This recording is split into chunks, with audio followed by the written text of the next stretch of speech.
On February 28, 2025, a highly anticipated meeting between U.S. President Donald Trump and Ukrainian President Volodymyr Zelensky in the Oval Office quickly devolved into a heated confrontation, ultimately ending abruptly without the signing of a crucial minerals agreement. The relationship between Trump and Zelensky has been marked by tension since a 2019 phone call that led to Trump's first impeachment. In recent weeks, these tensions escalated further due to their differing views on the ongoing Russo-Ukrainian war and proposed peace talks with Russia.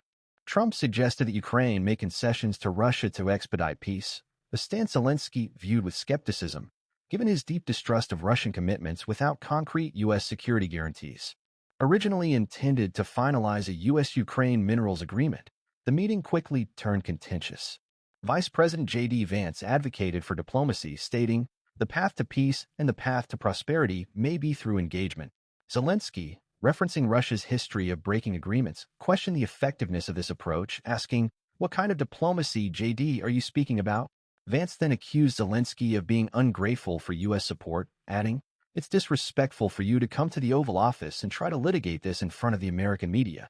He also criticized Ukraine's military strategies, claiming, "You guys are forcing conscripts to the front lines because you're facing manpower issues." President Trump joined the fray, accusing Zelensky of risking a broader conflict, stating, "You're gambling with millions of lives. You're gambling with World War III." Trump further admonished, "We backed you more than many think we should have." The confrontation reached its peak when Trump abruptly ended the meeting, declaring, "I think we've seen enough. This is going to be great television." Zelensky was then asked to leave the White House, and the highly anticipated minerals agreement remained unsigned. Despite their differences on other issues, access to Ukraine's vast mineral resources had been a central focus of Trump's engagement with Zelensky. Ukraine is rich in critical minerals, including rare earth elements like lanthanum, cerium, neodymium, and ytterbium, which are vital for high-tech and industrial applications such as electronics, renewable energy, and defense systems.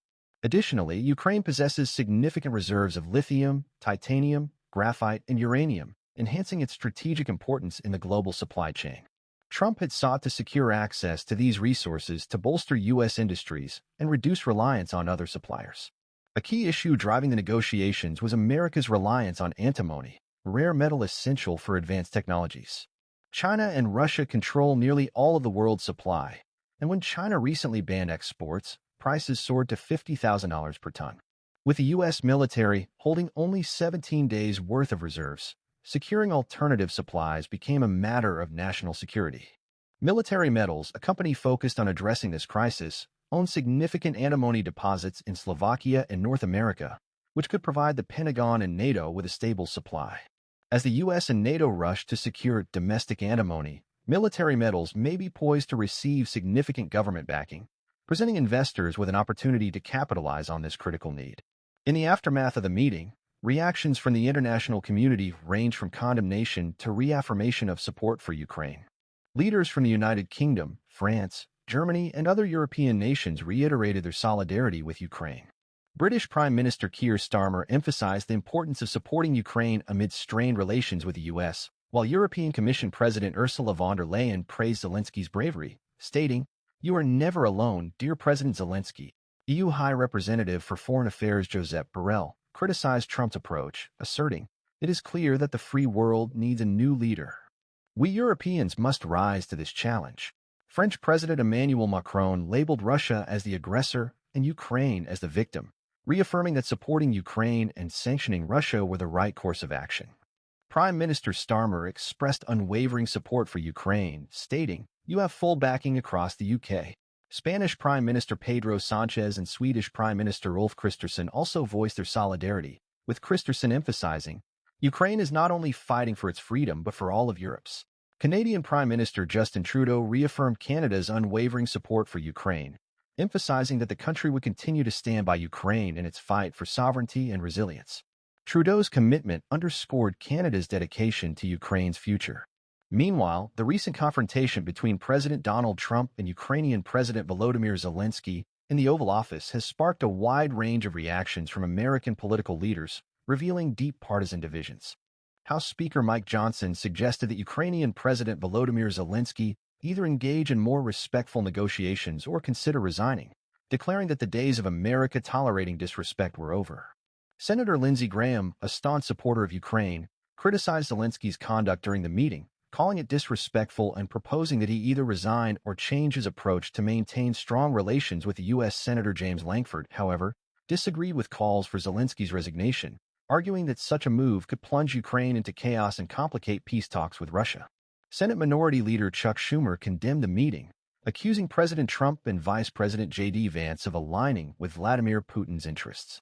Senator Bernie Sanders dismissed the resignation suggestion as a horrific idea, emphasizing Zelensky's critical role in defending democracy against Russian aggression.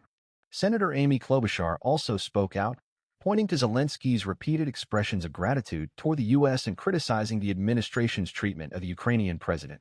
Despite being long-standing allies of the U.S., the U.K. and other European nations have taken a different approach regarding Ukraine, particularly in light of the recent Oval Office clash.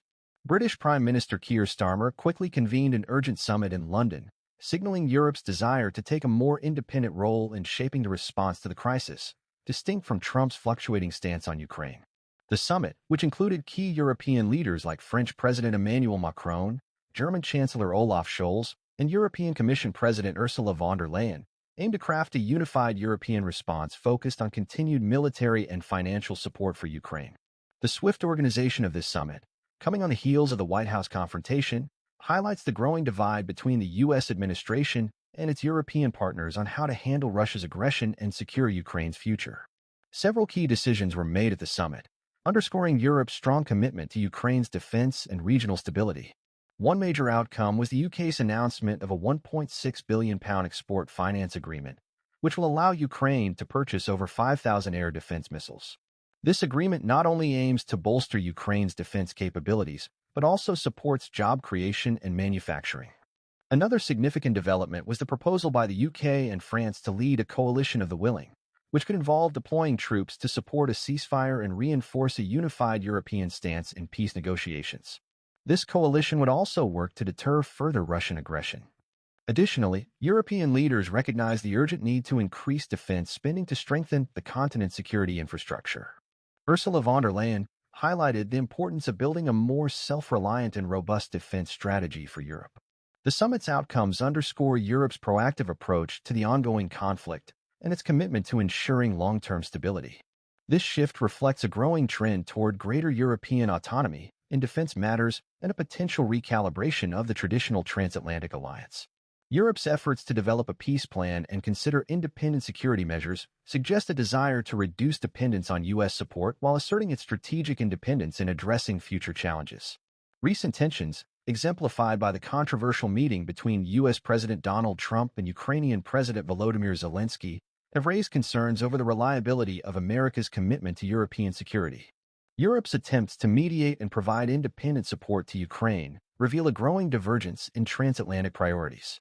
Initiatives such as the Coalition of the Willing and the expansion of the Visegrad Group, V4, into a broader V4+ framework featuring the UK and other European nations underscore Europe's efforts to forge new alliances and collaborate independently of traditional U.S.-led structures.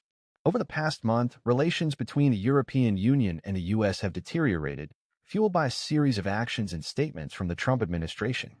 These developments have strained the transatlantic alliance, prompting European leaders to reconsider their diplomatic and security strategies. In early February 2025, President Trump announced plans to impose significant tariffs on European imports, citing trade imbalances and perceived unfair practices. Ursula von der Leyen responded, stating that Europe would not let these actions go unanswered and would implement firm, proportionate countermeasures. Former European Council President Donald Tusk criticized the move, calling it a totally unnecessary and stupid tariff war, which further heightened tensions. Another significant development came when the U.S. administration excluded European representatives from peace talks on the ongoing conflict in Ukraine. A U.S. envoy confirmed that Europe would not be involved, surprising and alarming European diplomats. This exclusion highlighted a growing rift in diplomatic relations, casting doubt on the future of collaborative efforts to address global conflicts. In January 2025, President Trump also proposed purchasing Greenland, an autonomous territory of Denmark. The proposal faced widespread opposition from Greenland's residents, with 85% rejecting the idea.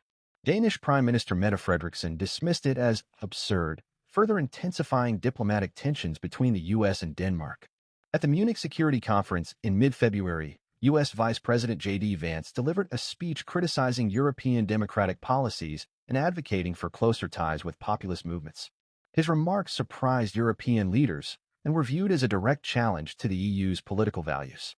Robin Quinville noted that the comments were jarring, especially given the EU's emphasis on shared values. In response to these developments, European leaders are re-evaluating their strategic direction.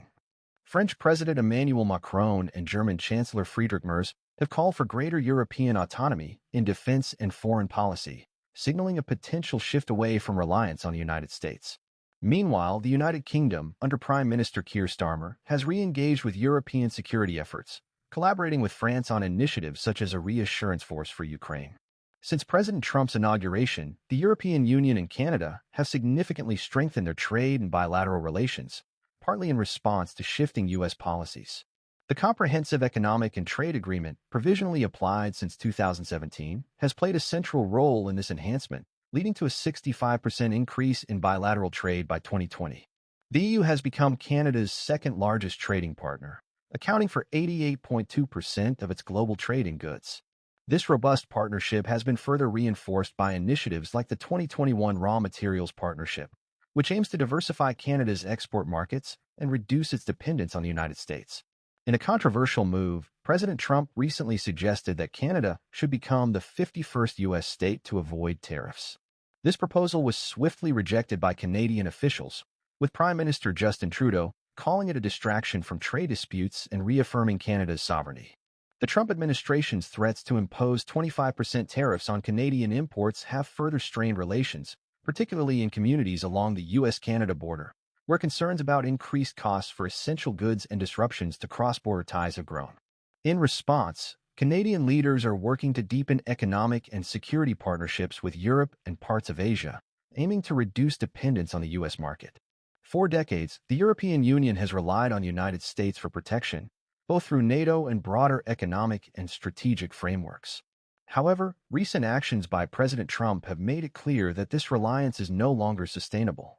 From exclusion from key diplomatic negotiations to tariff threats and dismissive rhetoric, Europe is recognizing the need for greater autonomy, both militarily and economically. European leaders, alongside their Canadian counterparts, are actively pursuing new economic and trade alliances beyond traditional U.S.-centric agreements. This shift is not just about reducing dependence on American security guarantees, but also about securing independent economic leverage. While these changes indicate a significant shift in the geopolitical landscape, it would be premature to declare the end of transatlantic ties. The Western alliance still shares deep historical, economic, and security connections that are unlikely to disappear overnight. However, as Europe and Canada seek new partnerships and strategic alignments, the global balance of power may be significantly reshaped. How these relationships evolve in the coming years, and whether the U.S. adapts to this new dynamic or risks losing influence among its closest allies, remains to be seen. What are your thoughts on this shifting dynamic? Let us know in the comments. Thank you for watching.